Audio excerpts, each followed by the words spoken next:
Start होती है एक ऑक्सफोर्ड स्टेशन से। यहाँ पर हम एक लड़के को देखते हैं जो अपनी ट्रेन का वेट कर रहा होता है। तभी उसे एक लेडी दिखाई देती है जो बहुत अजीब तरीके से इधर उधर डोल रही थी। ऐसा लग रहा था कि उसने ड्रंक किया हुआ है और वो लड़का इस बारे में सोशल मीडिया पर पोस्ट कर देता है।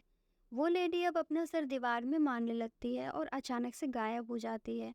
अब वो लड़का उस लेडी को देखने जाता है और अचानक से मेट्रो का एंट्री गेट खुल जाता है, जो कि बहुत अजीब था क्योंकि कोई ट्रेन आई ही नहीं थी।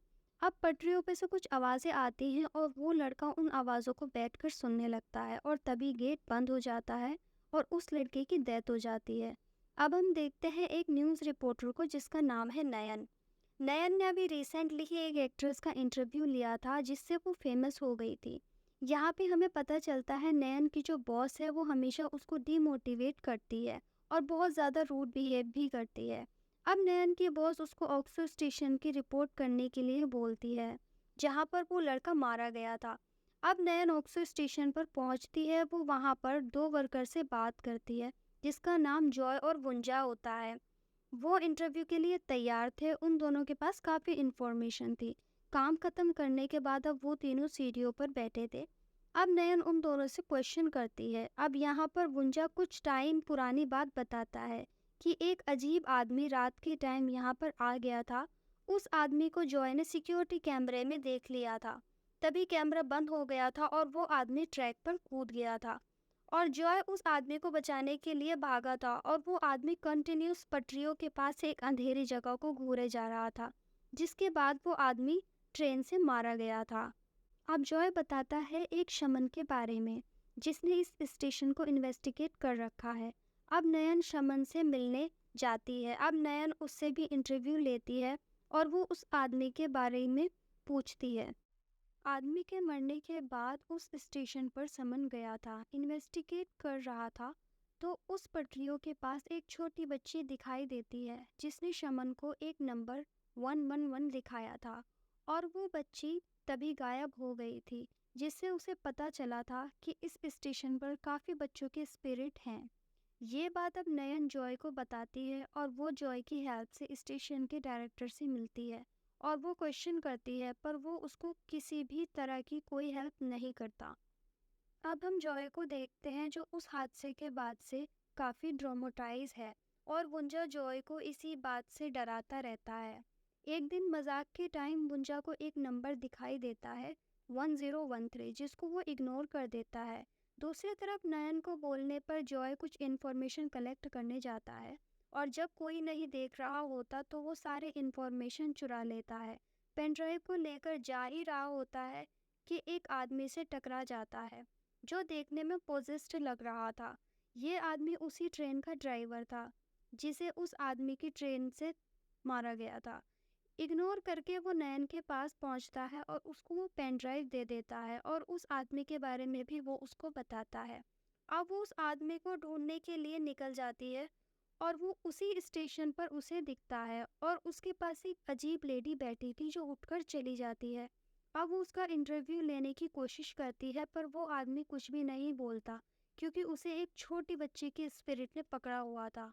उस बच्चे की वजह से उस आदमी के गले पर काफ़ी नाखूनों के निशान थे और हमको यहाँ पता चलता है कि कुछ दिनों पहले स्पिरिट ने उसको एक नंबर पकड़ाया था। वो आदमी अब बिना कुछ बोले वहाँ से जाने लगता है और नयन उसके पीछे पीछे बेसमेंट तक चली जाती है। अब वो वहाँ पर कुछ भी नहीं बोलता और वो कोने को देखता रहता है बिना कुछ बोले। अब वो नयन को बताता है कि उसको 0329 नंबर मिला है, जो नयन को समझ नहीं आता और वो उसके पास जाती है और फिर वो आदमी बहुत बुरी तरह चिल्लाता है और वहाँ से वो डरकर भाग जाती है। अब वो घर जाते टाइम थोड़ी खुश होती है क्योंकि उसके आसपास के लोग उसकी लिखी स्टोरी पढ़ रहे थे, पर अब उसे डरावनी चीज़ें दिखने लगी थी। अब वो ऑफिस में जाती है जहाँ पर सब लोग उसका केक कट करते हैं क्योंकि ऑक्सफोर्ड स्टेशन की स्टोरी हिट हो जाती है। सब लोग एंजॉय कर रहे थे तभी वहाँ पर उनकी बॉस आ जाती है और वो सबको एक शॉकिंग न्यूज़ सुनाती है। आज स्टेशन पर बॉस को कॉल आया था और बॉस को पता चलता है कि नयन स्टेशन पर अजीब हरकतें कर कर आई है। सीसीटीवी में हमने देखकर पता चलता है कि वो उस आदमी से बात कर ही नहीं रही थी क्योंकि उस आदमी ने काफ़ी टाइम पहले ही बेसमेंट में खुद को लटका कर मार लिया था। और अब नयन को समझ आता है कि वो उसकी आत्मा थी जो उसको अपनी बॉडी के पास लेकर गई थी। अब वो बहुत ज़्यादा शॉक्ड हो जाती है और अब उसकी बहुत उस पे बहुत गुस्सा करती है। अब नयन उस लेडी को ढूंढकर जो उस आदमी के पास बैठी थी उसके घर जाती है। उस लेडी का नाम लिन था, जो बहुत अजीब बातें कर रही थी और वो बोलती है कि सारे खोए हुए बच्चे की आत्मा सबको मार देगी। अब नयन को पता चलता है कि स्टेशन की हिस्ट्री के बारे में। अब पता चलता है कि उस स्टेशन से पहले वहाँ एक कुआं था जिसके अंदर एक किडनैपर बच्चों को पकड़कर कैद करता था, जिसके बाद एक दिन बहुत बच्चे मारे गए थे। पर कैसे? ये उन्हीं बच्चों की आत्मा है जो स्टेशन पर दिखाई देती है। लिन नयन को बोलती है कि तुमको स्टेशन से दूर रहना चाहिए वरना तुम्हारी जान को खतरा हो सकता है। पर नयन को इस स्टोरी को सुलझाना था। अब वो इंटरनेट की हेल्प से इंफॉर्मेशन कलेक्ट करने लगती है और वो उस कुएं की पिक्चर निकाल लेती है और उसके पास एक घर भी बना हुआ था। अब वो इस पिक्चर को लिन को भेज देती है और लिन चौंक जाती है। इसके बाद अब लिन नयन को शमन के पास जाने को बोलती है। नयन अब जॉय के साथ शमन के पास जाती है, जो असल में एक मॉर्ग को भी संभालता था और उसके पास ट्रेन ड्राइवर की लाश भी आई हुई थी। लाश की फोटो लेते टाइम नयन को डर भी लग रहा था क्योंकि लाश में पैरानॉर्मल चीजें हो रही थी और वो देखती है ये लाश पर अजीब निशान क्या है। अब शमन बताता है कि जब से ये स्टेशन बना है जब से ही काफी लोग मर चुके हैं और सबकी बॉडी पर एक ही जैसे निशान हैं। अब वो बॉडी की फोटोज देखते टाइम जॉय नोटिस करता है कि शमन के हाथ पर वैसा ही निशान है, पर वो इस बारे में कुछ नहीं बोलता। जॉय को एक बच्चे की आत्मा शमन के पीछे दिखाई देती है और अब शमन ये भी बताता है कि ये सारे निशान उन आत्माओं के बच्चों के नखूनों के हैं। साथ ही वो ये भी बताता है अगर कोई आत्मा किसी को मारने के लिए चुन लेती है तो वो उसको एक नंबर देती है और नोचने के निशान दे देती है। अगर वो निशान बॉडी पर रह जाते हैं तो उस आदमी का बचना नामुमकिन है। अब हम लिन को देखते हैं और वो एक डायरी देख रही होती है जिसमें कई सारे नामों के आगे नंबर लिखे होते हैं और साथ ही एक फोटो थी जिसमें एक आदमी और दो भाई बहन थे। उस फोटो से लिन को डर लगता है और अब हमें यहाँ पर पता चलता है कि लिन उसी घर में रहती थी। अब नयन उस कुएं और किडनैपर वाले स्टोरी को पब्लिक कर देती है जो कि हिट चली जाती है। उसके ऑफिस में सब बहुत खुश थे, पर अब स्टोरी पढ़ने के बाद ज़्यादा से ज़्यादा लोग स्टेशन पर जाने लगते हैं। अब लोग सोशल मीडिया पर डालने लगते हैं और ये सब देखकर नयन को झटका लगता है क्योंकि लोगों की बॉडी पर वैसे ही निशान थे। अब उसको एक कोवर्कर उसको समझाता है कि ये सब झूठ है, वो लोग व्यूज़ के लिए ये सब कर रहे हैं। अब हम जॉय और गुंजा को देखते हैं जहाँ पर गुंजा के हाथ पर वही निशान आ गए थे, जिसे देखकर जॉय गुस्सा करने लगता है क्योंकि जॉय को लगता है कि गुंजा भी औरों की तरह निशान का नाटक कर रहा है। अब हम देखते हैं कि एक फेमस लड़की उन निशानों से पोजेस्ड हो गई थी और अब वो टॉयलेट जाती है इन निशानों को छुपाने के लिए। लाइट फ्लिक्स होने लगती है और तभी एक बच्चे की आत्मा उसको पकड़ लेती है और वो आत्मा उसको मार देती है। उस लड़की की चीख सुनकर गुंजा टॉयलेट जाता है, पर वहाँ पर वो देखता है, वो नीचे झुकता है और वहाँ पर उसे एक आत्मा दिखाई देती है। अब वो भागता है पर आत्माएं चारों ओर से उसको घेर लेती है और फिर उसको भी मार देती है। अब नयन को कॉल आता है उसके बॉस का और वो उसको बोलती है कि तुम स्टेशन पर जाओ, वहाँ अभी हादसा हुआ है। नयन वहाँ जाती है और उसे पता चलता है कि गुंजा मर गया है। अब वो जॉय के पास जाती है और जॉय अपने दोस्त के लिए वहाँ पर रो रहा होता है और हमको यहाँ पता चलता है कि जॉय को भी एक बच्ची मिली थी जिसका नंबर 0816 था और अब उसके हाथ पर भी वही निशान आ गए थे।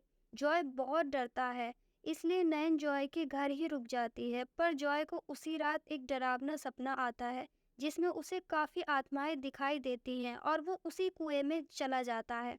जॉय कुएं से बाहर निकलने की कोशिश करता है और गुंजा की आत्मा उसको पकड़ लेती है। अब वो डरकर जाग जाता है।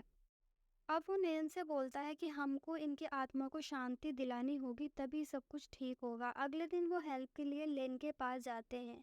यहाँ लिन उनको बोलती है अगर हम उस कुएं को ढूंढकर उनकी हड्डियों को दफना दे तो शायद आत्माओं को शांति मिल जाएगी। अब वो लिन से पूछती है कि ये कुआं कहाँ मिलेगा। अब लिन उनको एक वीडियो दिखाती है जिसमें एक आदमी ने कुएं को ढूंढने की कोशिश करी थी और उसे पटरियों के पास एक हॉल दिखाई दिया था और लिन के हिसाब से कुआं आसपास ही है। अब वो ढूंढने लगते हैं। अब वो उस हॉल के पास जाते हैं पर उस हॉल के अंदर कुछ नहीं था। अब वो डिसाइड करते हैं टनल के अंदर जाने का। तभी जॉय को टनल से आवाजें आ रही थी। अब वो उसमें अपना कैमरा खोलता है और वो कैमरा एक आत्मा को रिकॉर्ड कर रहा था। वो आत्मा उसके काफी पास आ जाती है और वो जॉय को बहुत बुरी तरह डरा देती है, जहाँ लयन उसका बहुत ख्याल रखती है। वो दोनों अब आगे बढ़ते हैं। अब उनको एक दरवाजा मिलता है जिससे दूसरी तरफ सिर्फ एक खुदाई हो रही थी। अब वो आगे बढ़ते हैं और एंड में जाकर उनको कुआं दिख जाता है। अब वो बच्चों को ढूंढते हैं, तभी एक आत्मा उनका हाथ पकड़ लेती है और वो दोनों काफी डर जाते हैं। अब वहां से सारी आत्माएं निकलने लगती है और उनको घेर लेती हैं और वो बहुत चिल्लाने लगती हैं और रोने लगती हैं। अब वो गायब हो जाती हैं और सामने आ जाती है उनकी हड्डियां। अब अथॉरिटीज को वो बुलाते हैं और सभी बच्चों को वहां से निकाल लेते हैं। ये सुनकर लिन को बहुत खुशी होती है और वो रोने लगती है।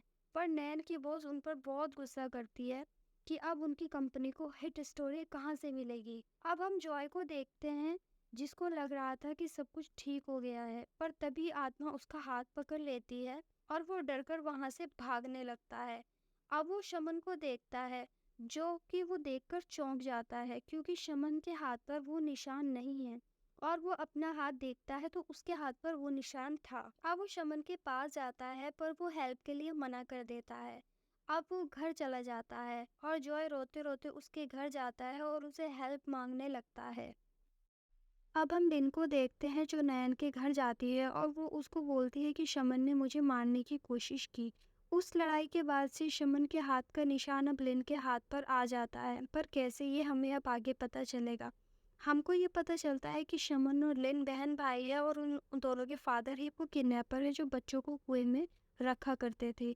एक बार लिन उन बच्चों के पास जाती है और उसके फादर उसको निकाल लेते हैं, पर वो उन बच्चों से प्रॉमिस करती है कि वो उनको बचाने ज़रूर आएगी, पर वो दिन कभी नहीं आता और सारे बच्चे वहीं पर मर जाते हैं और वो रोने लगती है और वो बताती है कि मेरा भाई बिल्कुल मेरे फादर की ही तरह है और वो भी नहीं चाहता कि उनको शांति मिले, इसलिए शमन ने लिन को मारने की कोशिश की थी। अब वो अपनी डायरी नयन को दिखाती है और वो बताती है कि सारे बच्चों को वो अलग अलग नंबर दिया करते थे और एक दिन उन्होंने सबको जिंदा ही मार दिया था और अब नयन को बहुत बुरा लगता है। अब नेक्स्ट डे नयन को जॉय का कॉल आता है और वो उसको बताता है कि कल रात वो शमन के पास गया था और वो बताता है कि वो नहीं बच सकता जिसके अभी भी वो निशान है और वो बताता है कि उसको अब पता चल गया है कि निशान कैसे गायब करना है। अब उसको पता चलता है कि जॉय ने उसके साथ धोखा किया है। वो रात ही उसके पास आया था और अब नयन के हाथ पर वो निशान आ चुके थे। अब वो शमन के पास जाती है और उससे पूछती है और वो उसको बताता है कि ये निशान तुम उसको ट्रांसफ़र कर सकते हो जिसके साथ रिश्ता बहुत मजबूत हो, या तो वो दुश्मनी का हो या फिर वो दोस्ती का। नयन अब अपनी बॉस के पास जाती है और वो अपनी बॉस को एक नंबर देती है और वो बोलती है कि ऑक्सो स्टेशन का श्राप तुमको लग जाएगा इस नंबर से, पर उसको यकीन नहीं होता। अब बॉस को वो चैलेंज दे देती है जिससे वो बॉस वो नंबर उठा लेती है और नयन स्माइल करती है और वो वहां से जाने लगती है। जाते जाते निशान बॉस पर ट्रांसफर हो जाता है और अब बॉस चिल्लाने लगती है और मूवी का एंड हो जाता है।